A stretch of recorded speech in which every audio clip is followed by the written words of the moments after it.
같은 민족이 서로 총을 겨누어야 했던 동족 상잔의 비극 6.25 전쟁.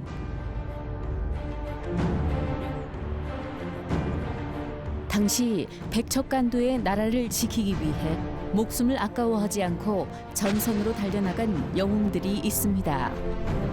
참 전쟁이라는 것은 이렇게 비참한 거다. 우리가 여생 남은 동안까지라도 6.25 전쟁이 비참했고 또는 있어서는 안 될 그러한 상황이기 때문에 구세들에게 알려주기 위해서 전쟁터를 내달렸던 15소녀는 어느덧 87 노병이 되어 6.25 전쟁의 기억을 모으는 중입니다.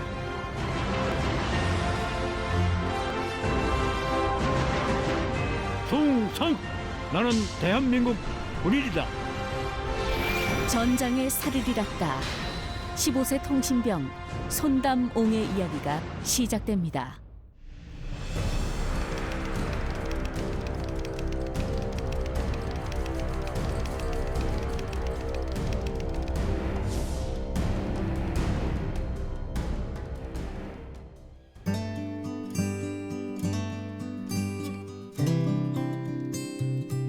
봄을 가장 먼저 알리는 도시 진해. 이곳에 6.25 참전 유공자회 사무실을 찾았는데요.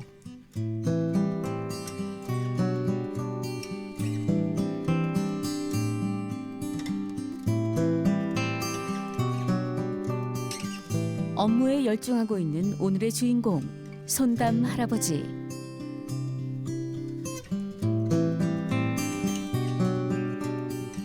저는 1935년생으로서 6.25 전쟁 때 만 15살 그 진해공립중학교에 2학년 재학 중이었어요. 그 북한군이 마산까지 침범이 되었기 때문에 진해역의 포소리가 이런 문이 들릴 정도로 심하게 났어요.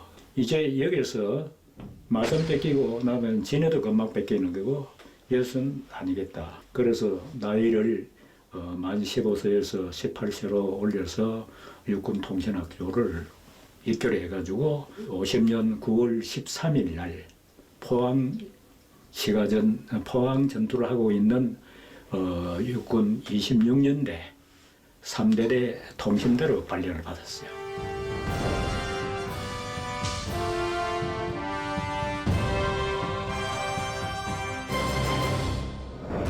인민군의 38선을 넘는 불법 남침으로 발발한 6.25 전쟁. 턱없이 부족한 전쟁 물자와 병력 상황 속에서 단 3일 만에 수도 서울이 함락됐습니다. 이어 국군은 2달 만에 낙동강 전선까지 밀려나고 말았는데요.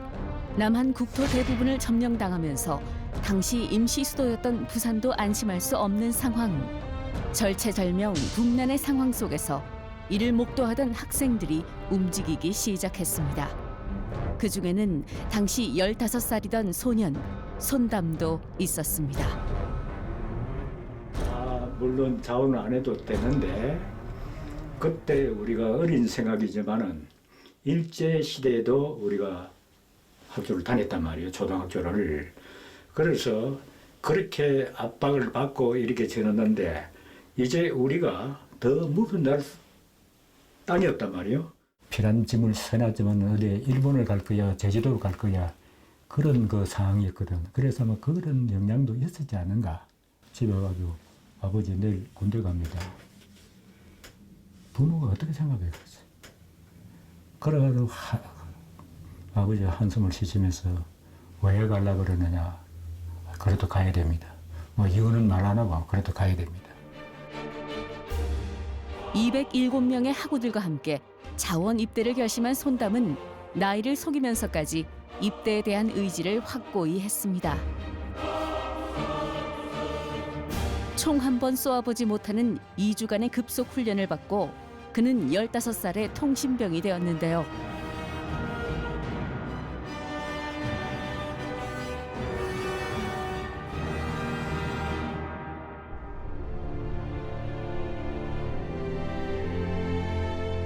불과 중학교 2학년, 연필을 놓고 전쟁터로 나서야 했던 그곳. 70년 후 그 교정엔 학도병 참전비가 우뚝 서 있습니다. 6.25 전쟁 관련 사업이라면 늘 앞장서 추진해온 손담 어르신. 이곳 참전비 역시 그의 손길 닿지 않은 곳이 없답니다. 화강석으로 삼각형으로 이렇게 붙여져 있죠. 삼각형은 무엇을 상징하나 하면은 서로 화합하면서 힘 있는 그러한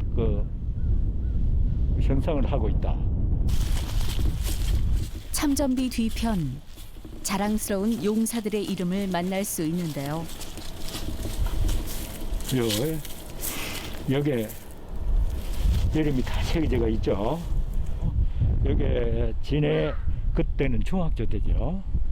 6.25 전쟁 그 당시에는 6년제 중학교니까 그때 자원한 사람들이 여기 207명입니다.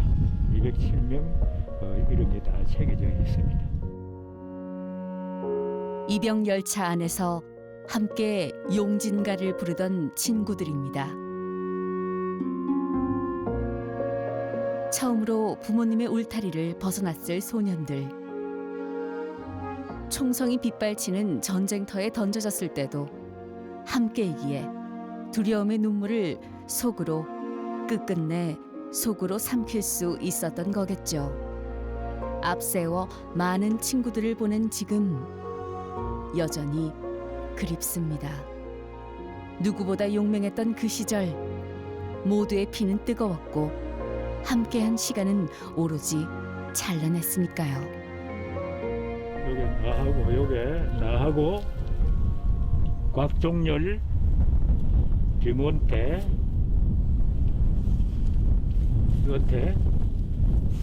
다 같은 2학년이에요.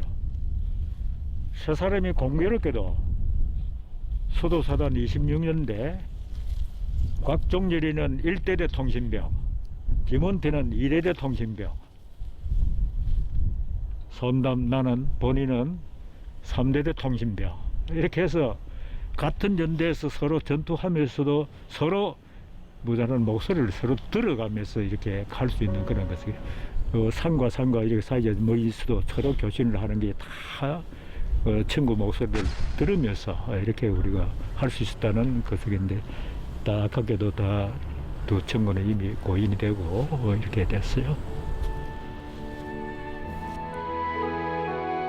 1999년도 학도병의 투혼을 기리고 후배들의 안보관을 함양하고자 교정에 건립된 학도병 참전비.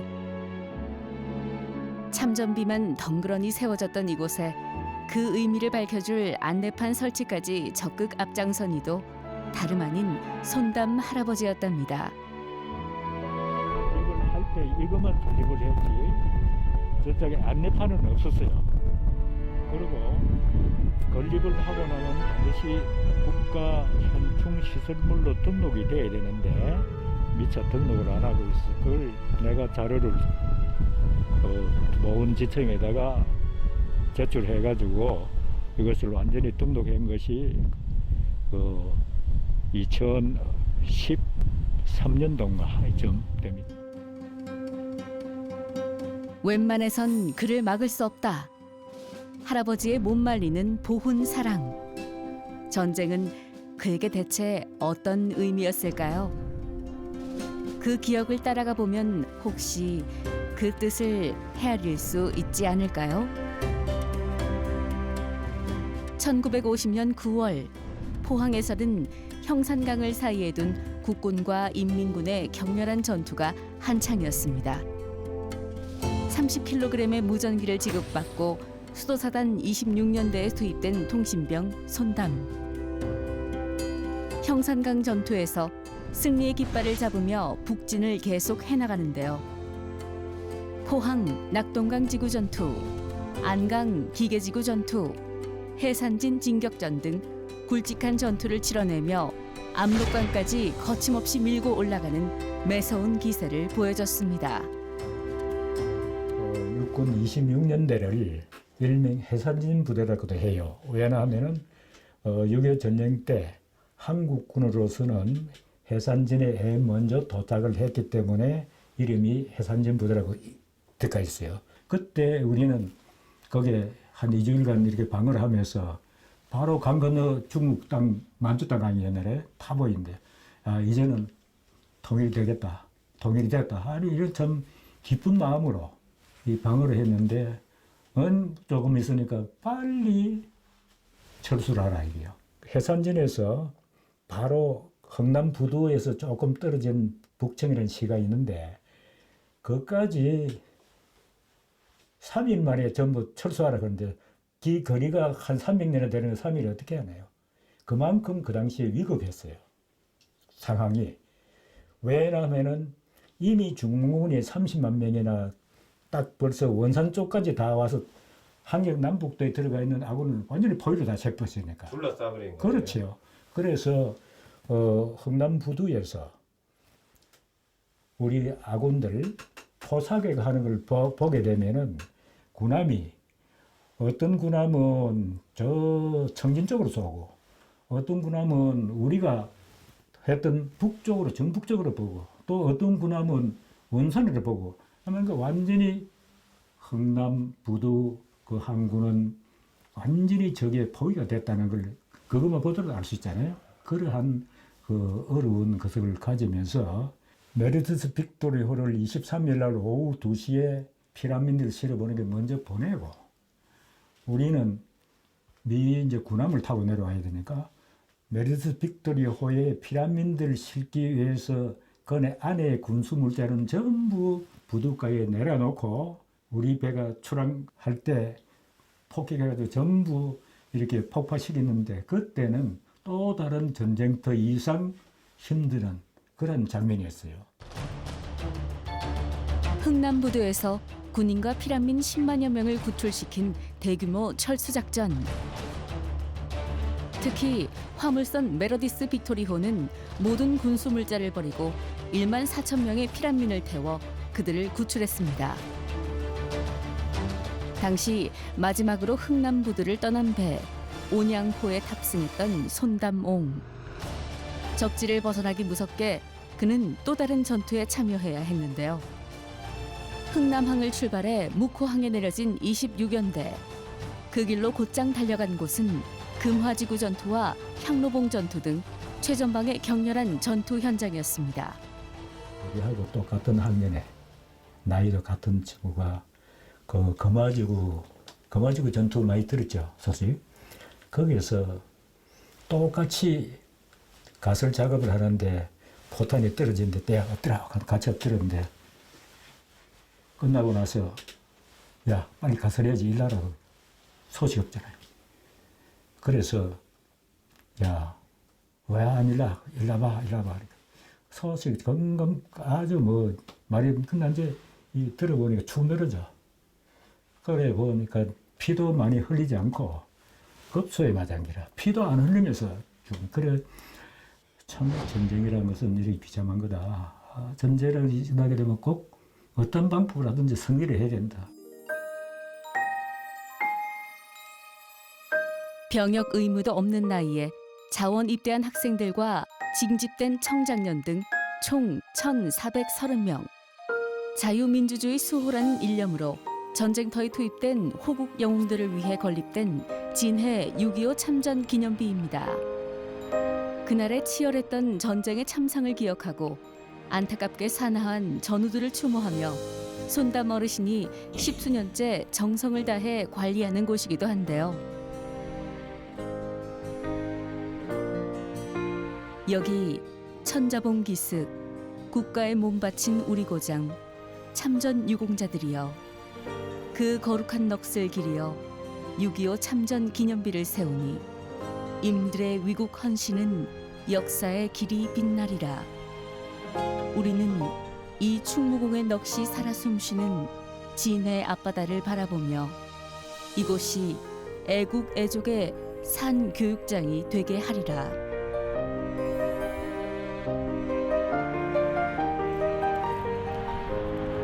오늘도 어김없이 그가 찾아왔습니다. 동해.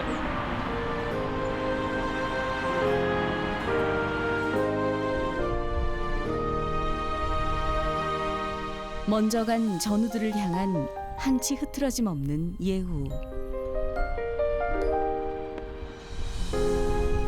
저희가 한 달에 한 번씩 이 시설의 관리를 하고 있습니다.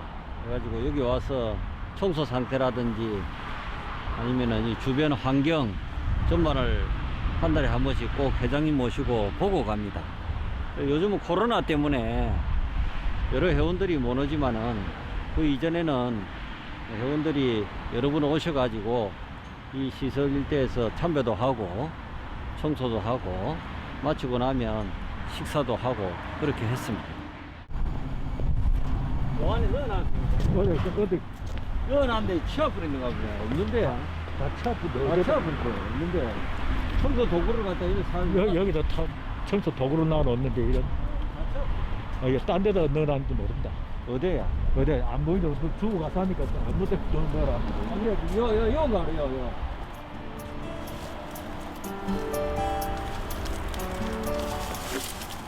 그런데 이놈들이요.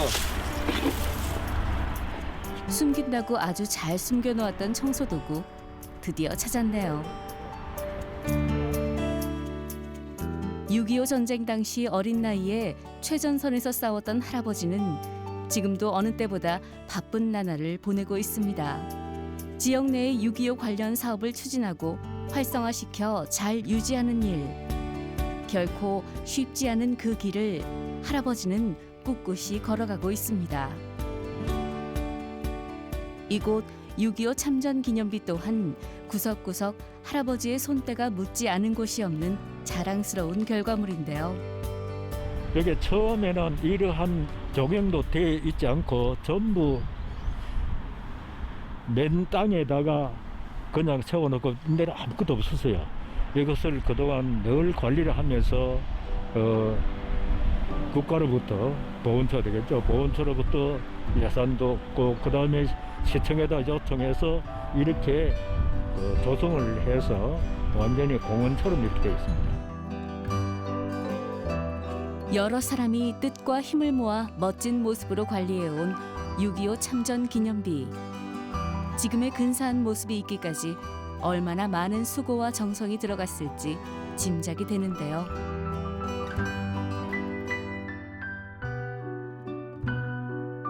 밑에 보세요. 여기 뭡니까? 새카맣고 있다는 하얗고 태극기네요. 바로 잘 봤어요. 이 태극기는 어떻게 상징을 했나 하면은 이게 이래 서로 양쪽에 이제 전투하는 그러한 그게 올라갔다 내려갔다 하는 그러한 상징을 한 상이에요. 태극 모습입니다. 이게. 보통 우리가 어디든지 가게 되면 비문이 아주 참 장문으로 많이 써놨습니다. 그러나 여기에는 딱 세 가지를 구분합니다. 6.25 전쟁은 어떤 전쟁이었다. 그 다음에 이 위치가 어떤 위치다. 그 다음에 여기에는 누가 전투 참전한 사람이 누구다 하는 것을 이제 표시하는데, 요 비문 작성은 내가 초안을 해주는 거, 이거는 그래 하지 말고 요렇게 하는 것이 간단하면 좋겠다.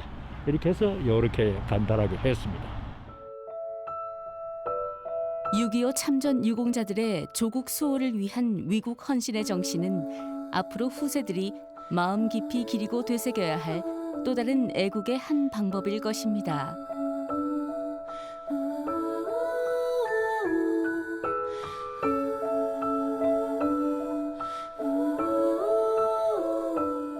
젊은이 못지않은 집중력과 예리한 눈빛으로 그가 수년째 몰두 중인 작업이 있습니다. 경남, 마산 등 동남권 지역의 6.25 전쟁 관련 기록들을 모아 책을 엮는 일인데요. 손담 할아버지는 절친한 벗과 함께 6.25 전쟁의 아픔을 기억하고 젊은 세대가 전쟁의 참상을 잊지 않길 바라는 마음으로 자료 수집에 나섰습니다. 전적지를 탐방하고 전투 흔적을 발굴하는 작업은 물론이요, 참전 용사들을 직접 만나 증언록을 구성하는 일까지, 그 모든 일을 직접 읽어나가는 87세 손담 할아버지. 적군들하고 아군하고 많이 싸웠던 곳에 직접 찾아다니면서 아까와 같은 그러한 내용들을 발굴을 하고 하는 그런 그 지도가 되겠습니다. 예.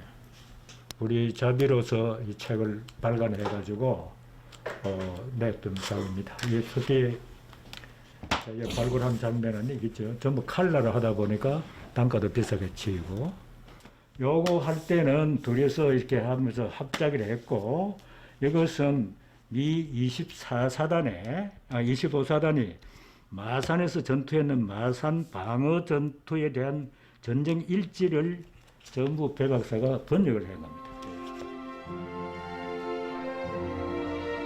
2년 6개월간의 자료 수집과 현장 발굴, 그리고 철저한 고증 절차를 거쳐 발간한 책은 쏟아부은 정성만큼이나 의미 또한 남다를 터.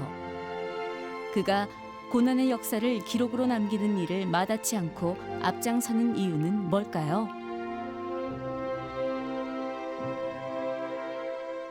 작년에 6.25 70주년이 이제 지났고, 앞으로 30년 후면은 그 100년이 되는 해입니다.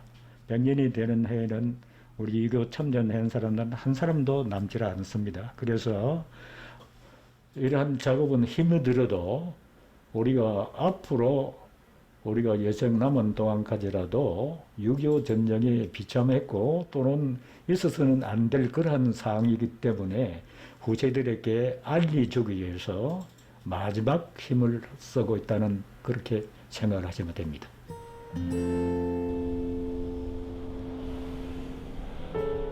6.25 참전 유공자로 평생을 살아온 할아버지. 그것은 또 다른 그의 역사.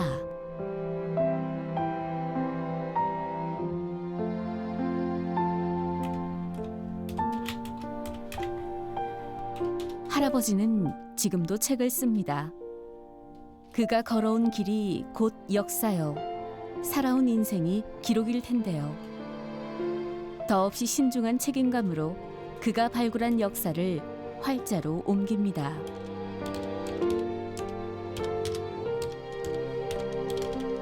지금 현재 6.25 전쟁에 관한 책들은 6.25 전쟁 60대 전쟁 중에 보면은 빠져 있는 것이 상당히 많은 거로 지금 사료되면서 그런 것을 발굴하고 책도 발간하면서 그 후세들에게 알리고자 하는 그러한 사업을 청구하고 같이 하고 있는 책정입니다.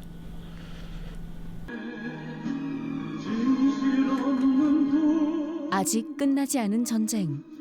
그때의 상흔은 우리를 오래도록 그 자리에 묶어놓았습니다. 다시 반복돼선 안 되는 과거이기에, 여전히 보다 밝은 미래를 꿈꾸기에 할아버지는 여기서 멈출 수 없는 거겠죠. 후배 여러분들, 앞으로 전쟁이라는 것은 절대 있어서는 안 되겠고, 전쟁에 이기려고 그러게 되면 항상 투철한 국가관과 안보의식으로 자기 할 일을 열심히 하게 되면은 전쟁을 막을 수 있다. 나는 이렇게 생각해요. 그리고 각자가 타고난 소질을 100번 살려서 각자 분야별로 열심히 하게 되면은 국가가 그만큼 부응해주고 얼마든지 앞으로 잘 살 수 있다는 그러한 나는 자신을 가지고 있으니까 여러분들에게 부탁하고 싶은 것은 앞으로 투철한 국가관과 안보의식을 가져주기 바랍니다. 구순의 노병은 여전히 6.25 전쟁의 흔적을 찾고 있습니다. 그가 목숨을 아끼지 않고 누비다 가까스로 빠져나왔을 역사의 현장. 그 소용돌이 속을 다시 돌아가 굳이 찾고자 하는 것은 무엇일까요? 역사를 수집하고 아픔을 기억해야 하는 지난한 작업. 자라나는 후손들이 지금 누리고 있는 자유와 평화의 근원을 알 수 있길 바라며 그는 말합니다. 역사를 잊은 민족에게 미래는 없다고.